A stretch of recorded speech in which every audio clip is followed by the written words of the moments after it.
se retrouve pour une nouvelle vidéo et il s'agit cette fois du book haul du mois de janvier 2024. Petit à petit, je rattrape un petit peu mon retard au niveau des book hauls, j'ai 1 an et 2 mois de retard. Petit aparté, exceptionnellement, je mets mes lunettes. D'habitude, je les mets que pour les hauls en blabla, mais j'ai eu très mal aux yeux il y a 2 jours. Et j'ai pas envie de tester, je sens que c'est pas encore à 100%. J'ai pas envie de tester les lentilles ni les produits de beauté sur les yeux. Je les laisse un petit peu tranquilles, mais c'est dans les jours où je dois absolument filmer si je veux qu'il y ait la vidéo mercredi prochain. Et pour ce mois de janvier 2024, on a eu 13 nouveaux livres dans ma bibliothèque. Pour commencer, on a eu les très belles éditions de chez Bookmark, les éditions collector, qui ne sont en vente que de temps en temps, du Clan Bennett. Il y avait le tome 1. Ils sont absolument trop beaux. Il y a un chasse-page, bien sûr. Chaque tome a une illustration en page de garde. Alors c'est la même pour la page de derrière. Et le dessous est lui aussi bien travaillé. Ça, c'est le tome 1. Ils sont absolument magnifiques. Et en plus, bon, vous avez un petit signet. Vous avez encore des petites illustrations. Ce ne sont pas des illustrations pleine page. Ce sont des demi-pages comme ceci. Et il y en a un peu plus que dans les éditions Lost Kingdom qu'on trouve dans le commerce. Les pages de garde se présentent comme ceci.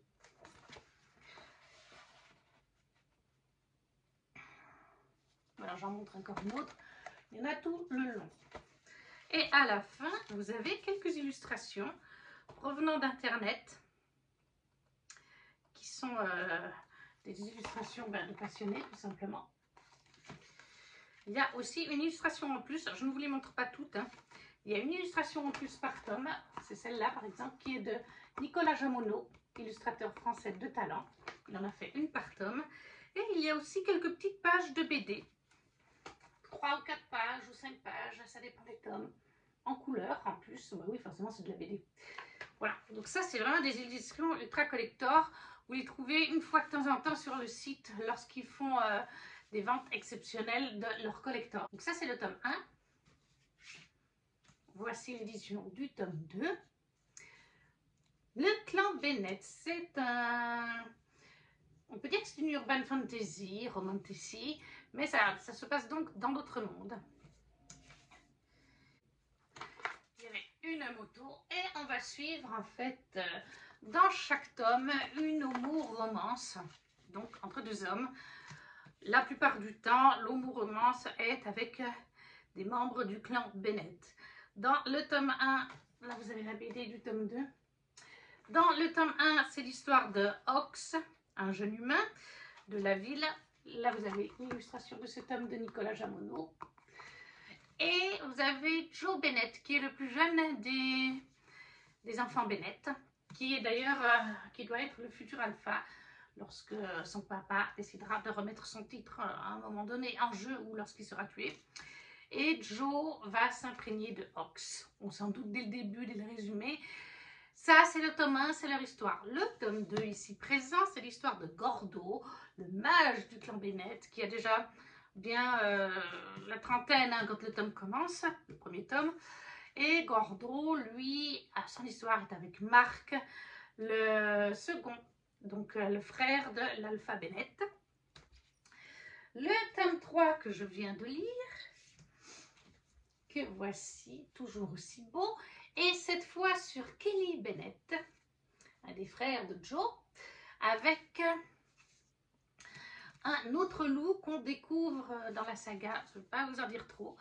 Alors, on est du point de vue de ce personnage, hein, de ce nouveau loup. Mais, je ne sais pas si je vous ai montré le dessous du tome 2. Je vous le montre après. Et le tome 4, je vous le montre après aussi. J'aime bien vous montrer un petit peu la BD. Juste une page. Voilà la BD pour ce tome. L'illustration de Nicolas Jamonneau, c'est celle-là. Et donc, comme je disais, j'ai oublié de vous montrer le dessous du tome 2. Je refais juste en arrière pour vous montrer. C'est encore beau. Le corbeau, c'est l'emblème de Gordo, le mage. Et donc, pour le tome 4, nous suivrons le dernier des fils Bennett, le dernier des 3 frères, qui est Carter, qui est l'aîné, en fait, des 3 frères, d'ailleurs. Chez les loups-garous, ce n'est pas forcément l'aîné qui devient l'alpha, comme vous avez pu le constater.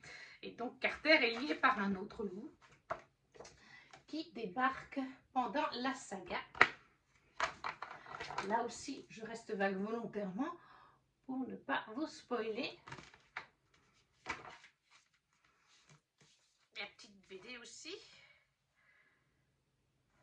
Le jaspage est de toute beauté. Ah ben, je suis tombée sur l'illustration de Nicolas Jamonneau qui est là encore une fois. Et la BD, elle, voilà. Moi, j'avais déjà lu les tomes 1 et 2. Mais quand j'ai vu ces magnifiques éditions qui sont à 40 €, hein, c'est ultra collector. Hein. C'est une fois ou deux par année en ligne hein, chez Bookmark, ce genre de livres. Et bien, je les ai pris et quand ils sont arrivés, j'ai eu envie de les relire parce que c'est juste trop beau. Après, j'ai pris le tome 3 de Campus Drivers de C.S. Quill. Et cette fois, on va suivre Lewis. Lewis qui a 3 meilleurs amis en couple et une stagiaire à former pour la relève des Campus Drivers. Son dernier semestre à la fac prend une allure de cauchemar, sans compter que la stagiaire en question n'a rien de l'élève parfaite. En débarquant dans une nouvelle université, Amy a promis à sa sœur de se tenir aussi loin que possible des ennuis. Alors quand Lewis Conley lui propose une période d'essai en tant que chauffeur, c'est l'occasion rêvée de se ranger et de passer du temps avec celui pour qui elle craque malgré elle. Mécanicienne hors pair, elle va devoir apprendre à ses dépens que la mécanique du cœur est encore plus complexe qu'il n'y paraît. Quant à Lewis, la course sauvage dans laquelle Amy va l'entraîner risque de le faire dévier de sa trajectoire toute tracée. Voilà, donc on est en fait les Campus Drivers, c'est une bande de potes qui ont tous des belles voitures, plutôt d'époque d'ailleurs, hein, pas forcément des trucs hyper récents. Et ils ont créé une application sur le campus pour transporter les jeunes femmes ou même les jeunes hommes du campus d'un point à un autre ou ailleurs dans la ville par exemple. Vous avez une soirée, vous voulez boire, vous êtes entre filles, vous avez peur de conduire parce que vous allez boire ou vous avez peur de vous promener dans le bus ou dans les rues parce que vous êtes une femme, vous faites appel au Campus Drivers, vous êtes en toute sécurité. Voilà, le concept est simple. Et en plus, ils sont canons, donc forcément, ça leur amène une sorte de fan club au niveau des femmes. Donc voilà, le tome 3 de C.S. Quill des Campus Drivers chez Hugo format poche. J'ai pas mal de Hugo. J'ai pris un autre Hugo format poche. Morgane Moncombe, aime-moi, je te fuis. Alors ça, je ne l'ai pas du tout encore lu. Tout le monde sait que la meilleure façon d'oublier son ex est de s'envoyer en l'air avec un inconnu, non? En tout cas, Zoé en est persuadée. Justement, elle trouve l'homme idéal pour le job dans un bar irlandais. Un sourire idiot, un corps parfait et un pull de Noël ridicule. Que demander de plus? Zoé l'aurait même rappelé s'il n'avait pas été le pire coup de sa vie. C'est décidé, Jason arrête les plans d'asseoir. Il aurait dû comprendre le message plus tôt, mais cette nuit avec l'inconnu aux cheveux roses l'a convaincu. Plus jamais. Du moins jusqu'à ce que l'inconnu en question se révèle être Zoé, la colocataire de son meilleur ami Lohan. Le souvenir de leur nuit catastrophique les pousse à se détester dès le début. Mais lorsque Zoé vient lui demander de l'aide, Jason lui propose un deal qu'elle ne pourra pas refuser. Et si elle avait rencontré l'homme de sa vie? Donc voilà, toujours chez Hugo en format poche, Aime-moi, je te fuis de Morgane Moncombe. Et toujours de Morgane Moncombe, toujours aux éditions Hugo Poche, L'As de pique. Là, on est dans un petit spin-off, pas un spin-off, mais plus un tome compagnon de L'As de cœur de Morgane Moncombe, où on va suivre en fait Thomas, qu'on a rencontré donc dans le précédent tome. Et là, il va rentrer chez lui en fait, parce que Thomas, il a été pendant quelques années avec le héros du tome de L'As de cœur dans les casinos pour jouer, etc. L'enfant star Daisy Coleman est la chanteuse la plus en vogue du moment. Elle a tout pour être heureuse, hormis la seule chose qu'elle désire depuis toujours. Thomas Kalberg, le meilleur ami de son frère, est le seul homme incapable de l'aimer. Thomas a toujours ignoré les avances de Daisy, cette jeune fille qui le suivait partout du regard. Mais le voilà de retour après 4 ans d'absence et tout a changé. Ce que je vous disais, pendant 4 ans, il a été garde du corps et ami pour le héros de L'As de cœur. En devenant son garde du corps, son seul but est de la protéger coûte que coûte. Le plus dur s'avère toutefois de garder ses distances, car Daisy est devenue une femme et elle compte bien le lui prouver. Sociopathe ou non, Thomas Calbert tombera amoureux d'elle, elle s'en fait la promesse. Il est là pour la protéger, mais il met son cœur en danger. Donc, l'As de pique de Morgane Moncomble aux éditions Hugo. Voilà, il y avait 3 Hugo. C'est en même temps pour mamie et pour moi. Parce que mamie n'aime pas tout ce qui est romantici, fantastique, fantasy.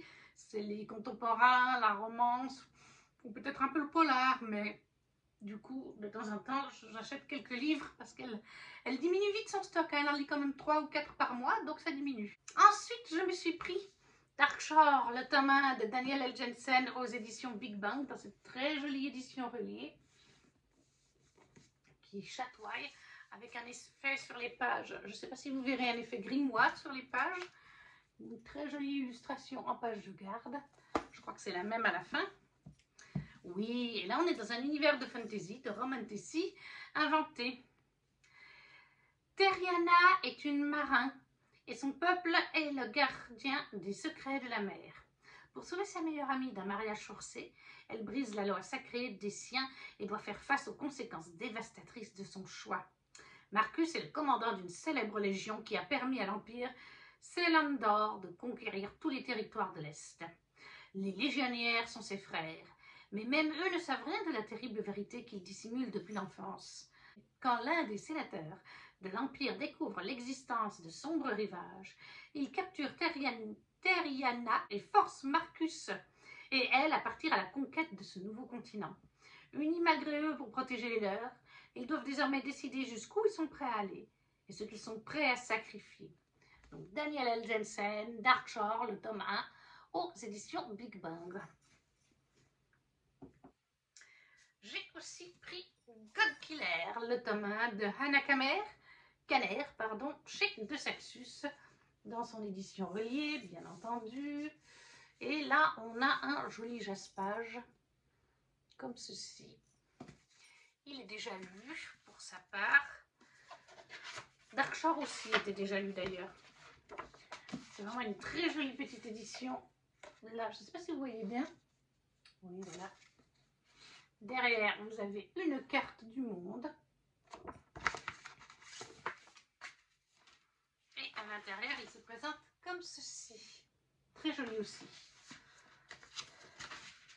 C'est plutôt un young adulte pour le coup, dans un univers de fantasy. Les dieux se délectent toujours du sort des martyrs. Kisen est une décide, une tueuse de dieux. Elle leur voue une haine dévorante depuis que les adorateurs d'une divinité du feu ont violemment assassiné toute sa famille. Elle croise un jour le chemin d'un étrange dieu amnésique dont l'existence est liée à celle d'une jeune noble. Ne pouvant le tuer sans prendre la vie de la petite fille, elle décide de les accompagner de la cité en ruine de Blenraden afin d'obtenir les faveurs des derniers dieux sauvages qui y résident. Rejoint par un chevalier désabusé et poursuivi par de ténébreux démons prêts à tout pour les tuer, ils prennent conscience du rôle capital qu'ils auront à jouer pour sauver leur monde de l'agonie. Voilà, donc Godkiller, le tome 1 de Hannah Kanner, aux éditions De Saxus. On passe chez Corrigan. J'ai commencé un petit peu à prendre le catalogue Corrigan. J'ai pris le tome 1 de C.M. Stern, Les garçons perdus, dans son édition en relié. Illustration de Nicolas Jamounot, encore une fois. Nicolas est partout. Non, c'est vrai, c'est un illustrateur très apprécié, Nicolas Jamounot. Dessous, il se présente comme ceci. Il y a aussi derrière. Et à l'intérieur, comme ceci. Et vous avez... Là, vous avez, sur les rabats, vous avez les personnages, mais bon, c'est comme sur la couverture. Et dessous, il est comme cela.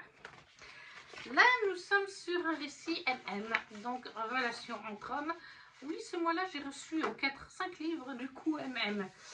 Relation entre hommes. Nous sommes dans un univers qui est un peu le nôtre. Oui, c'est le nôtre, mais c'est pas tout à fait le nôtre. C'est un peu un monde parallèle. On va suivre deux jeunes hommes. Je préfère vous lire le résumé, même si je l'ai lu déjà. Dans le village où il est né, Jack n'a jamais trouvé sa place. Sa beauté inhabituelle est une véritable malédiction, suscitant moquerie et jalousie. Le jeune homme n'a pas d'autre alternative que de s'enfuir à Londres. Comme quand je vous dis, c'est une version alternative de notre monde, où l'attend une vie de misère. Pour survivre, il est contraint de vendre ses charmes dans les bas-fonds.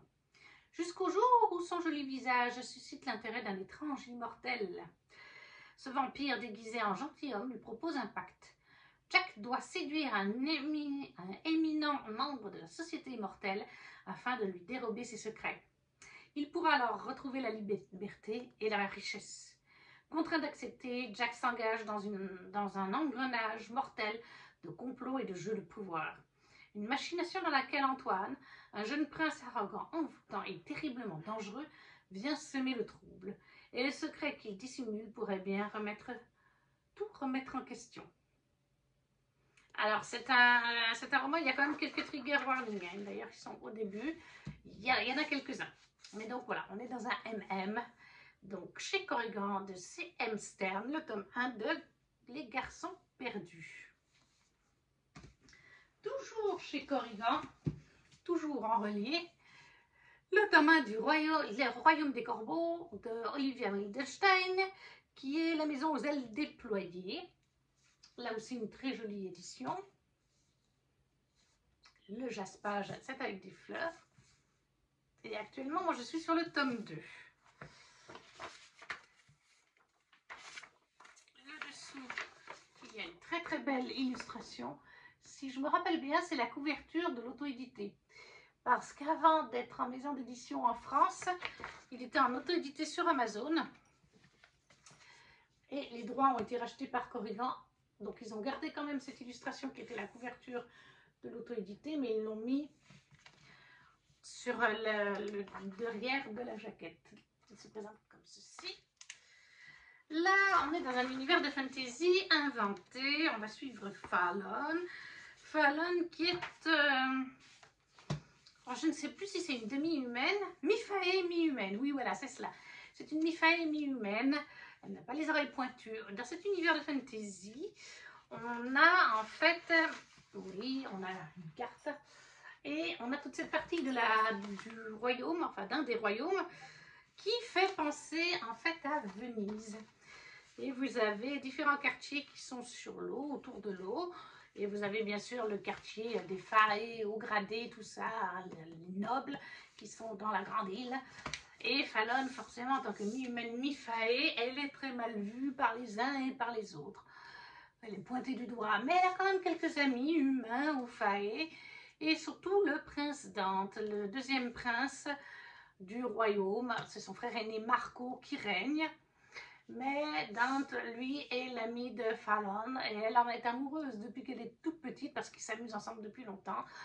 Là, Dante est parti à la guerre pendant plusieurs mois, vraiment un grand laps de temps, et il revient et ils reprennent les choses avec Fallon. Et à un moment donné, Fallon va avoir une prophétie qui va lui être faite par une certaine personne qui va lui dire que pour devenir reine, elle doit réunir les corbeaux, quelque chose comme ça. Et elle croit bien sûr qu'il s'agit de Dante, qu'elle va devenir la femme de Dante et que pour une certaine raison, Dante risque de devenir le roi, que son frère va donc mourir. Elle va donc partir en quête de ces morceaux de corbeaux. Ce sont des petits corbeaux miniatures. Il y en a un par exemple, il y en a chez les nobles par exemple, il y en a dans d'autres royaumes. Il faut qu'elle retrouve les petits morceaux de ces corbeaux. Voilà, tout simplement. Je ne sais pas où est-ce que ça l'amènera. Je ne vous en dirai pas plus. Moi, j'aime bien. Voilà. Le premier tome est lu, comme je vous ai dit, je suis sur le tome 2. Donc, Le Royaume des Corbeaux, tome 1 de Olivia Wildenstein, chez Corrigan, en édition collector. Le dernier livre en français, c'est un tome 2, chez Hugo, Stardust, de Sulitane, oui, c'est bien elle, Le cœur du guerrier du soleil. Le tome 2 donc, du Royaume céleste. Très jolie édition reliée. Je les aime beaucoup. C'est assez simple. Hein. Alors bon, à ce niveau-là, voilà, le jaspage n'est pas génial. Mais voilà, l'intérieur se présente comme ceci. C'est un tome 2, donc je vais éviter de trop vous en parler. Le tome 1, c'est La fille de la déesse de la lune, où on suit en fait Xinjin. je vais parler du tome 1. Xijin, la fille de la déesse de la lune. On est dans la mythologie chinoise. Mythologie, conte chinois, Asie, je ne sais, j'ai du mal à, je connais pas bien ces mythologies, ces contes, mais on vient de pays d'Asie. Et c'est inspiré de choses de notre mythologie et contes de ces pays-là. Et en fait, eh bien, Xinjing, elle vit sur la lune avec sa maman, la déesse de la lune, qui a été exilée sur la lune. Elle doit faire lever la lune, la coucher, par l'empereur. Voilà, elle a fait quelque chose qui a déplu à l'empereur. Elle et son amoureux. Son amoureux, le père de Xinjing, qui a disparu depuis. Et dans le tome 1, Xinjing va devoir fuir parce que on va découvrir que la déesse de la lune a eu une fille. Et donc elle va fuir dans les royaumes célestes, dans les royaumes de l'empereur. Et elle va se retrouver à rencontrer le fils de l'empereur. Comment s'appelle-t-il? Eh bien, je ne sais plus, il y a quel nom d'un autre personnage. Mais voilà, elle va rencontrer le fils de l'empereur sans savoir que c'est le prince. On commence à discuter, à s'apprécier. Et il va lui dire de venir faire les épreuves. Parce qu'il recherche, sa famille recherche une sorte de dame de compagnie, servante, pour l'aider à s'habiller, lui servir le thé, aller en cours avec lui, pour pouvoir étudier avec lui, l'aider dans ses études, etc. Et donc, elle va se présenter, elle va gagner les épreuves. Mais ça, c'est vraiment le tout début du roman. Elle va donc devenir pendant un temps cette personne qui aide le prince. Il va se lier d'amitié à elle. Mais il va se passer plein d'autres choses. Voilà, mais je reste assez vague. Mais Xinjin, son objectif principal reste de pouvoir aider sa mère d'une manière ou d'une autre, que l'empereur pardonne à sa mère. Ça, c'est vraiment le début du tome 1. Il se passe plein d'autres choses. Donc, de Sulitan, le tome 2 de Le Royaume Céleste, qui est le cœur de guerre, le cœur du guerrier du soleil, chez Stardust, une filiale de Hugo. Et finalement, le dernier roman, c'est celui en VO de la Young Adult, Ferelut, c'est Fragile Enchantment d'Alison Saft, qui est sorti depuis en français. Vous aurez le lien de la version française en barre d'infos. Très jolie édition. Je dois dire que je ne sais pas quoi faire avec cette édition. Le dessous se présente comme ceci. Voilà. Je ne sais pas quoi faire avec cette édition parce que je la trouve très très jolie. Vraiment. J'ai pas vraiment envie de la vendre. Elle est très mignonne. Les couleurs me correspondent bien. Les illustrations sont très jolies aussi. Et vous allez me dire, ces couleurs, ces illustrations, ça fait penser un petit peu, surtout celle-là, je trouve, à Bridgerton. Et en fait, c'est totalement ça. C'est, pour résumer simplement, je n'ai même pas besoin de prendre le résumé français, on va suivre une jeune fille qui s'appelle Niam, c'est très dur à dire, Niam, N-I-A-M-H. Je ne sais pas si le H se prononce ou pas. Et Niam, on est dans un royaume fantasy inventé. Niam, elle a un pouvoir lié à la couture. Quand elle fait des vêtements, elle y met de la magie, mais ça lui pompe de l'énergie, ça fait qu'elle sait qu'elle risque de vieillir plutôt que quelqu'un d'autre, etc. Et elle va devoir faire les vêtements pour le prince. Elle va devoir faire des vêtements pour le prince et sa fiancée. Le prince, c'est son frère qui est au pouvoir, hein, leur papa est décédé, lui c'est le frère cadet. Et il doit se marier, bien sûr que c'est un mariage de convenance entre royaumes, entre nobles, des choses comme ça. Et elle va venir à la capitale parce que ça va lui permettre, c'est une famille, ils sont quand même célèbres, elle est célèbre pour ses robes, mais ils vivent à la campagne.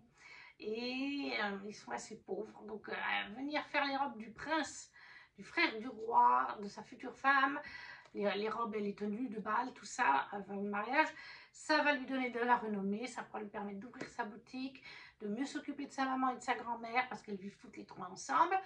Sauf que dans ce royaume, il y a plein de choses qui se passent au niveau politique. Elle vient justement d'une partie du royaume où ça a été la guerre pendant longtemps entre cette partie du royaume et la noblesse. Les gens ont du mal à oublier pour certaines personnes. Et il y a bien sûr une romance qui va s'établir entre le prince fiancé et elle, puisque de toute façon le prince fiancé c'est un mariage de convenance. Et qui plus est, on découvre très vite aussi qu'il y a un journal avec une personne anonyme qui fait du gossip, que ce soit et surtout des nobles, pas comme dans Bridgerton, tel noble a couché avec tel noble, le roi semble avoir tel secret, ne plus avoir de finances, le peuple dans la région d'où elle vient n'est pas content actuellement de la situation, bref, des gossips, des commérages. Et voilà, c'est pour ça que ça fait très Bridgerton, il y a le côté bal, il y a le côté commérage, et la romance entre les deux, ça me fait clairement penser à la saison 2 de Bridgerton entre Anthony et Kate. C'est typiquement ça. Pas comme le livre, puisque le livre est différent dans Bridgerton, mais la saison 2, c'est vraiment le même genre. Ah oui, je pense que l'autrice doit beaucoup aimer Bridgerton et a eu envie de mélanger ça dans un univers un peu fantasy inventé et avec un peu de politique et un peu de magie, du coup, forcément. Ça le fait assez bien, mais ça n'a pas été un coup de cœur. Donc c'est vrai que j'hésite à le garder, mais ça je vous en reparlerai dans un update lecture. L'objet livre en lui-même fait partie en tout cas de mes Fairy Loot que je trouve les plus beaux. Et voilà, cette vidéo book haul pour le mois de janvier 2024 est à présent terminée avec donc 13 livres présentés. N'hésitez pas à me dire si vous avez lu certains de ces livres ou s'ils vous font envie. Si vous ne savez pas quoi mettre, vous connaissez la chanson, un petit emoji, ça soutient la chaîne, ça fait plaisir. Un petit pouce pareil, à partager la vidéo si le cœur vous en dit ou à vous abonner si ce n'est pas déjà fait. Et nous, on se retrouve très vite pour une prochaine vidéo. Ciao, ciao!